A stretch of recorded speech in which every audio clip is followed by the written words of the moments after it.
Okay, we're going to start with a starter knot. Why are you backing up? So I can get the whole thing in. Every lace you do starts with a starter knot. You fold a piece of string in half, then you take the end loop, bring it back through itself to make that loop. Okay?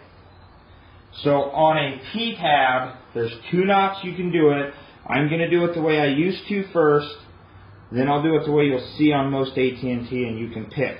So then the starter knot goes through the P-tab, you go back through the starter knot, you close them tight, seal it up, and it looks like this.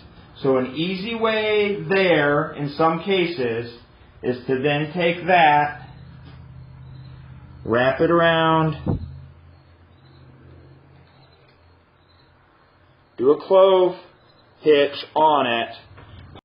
Starter knot already, trying to shorten up the video clips with less resolution, so you didn't catch the end of that last one. So cut tails about that long after you finish. Back here.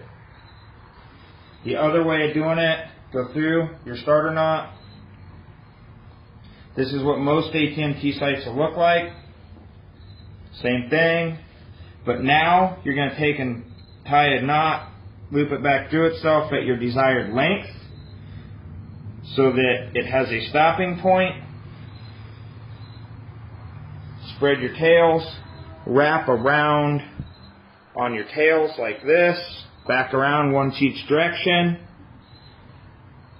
and then split them.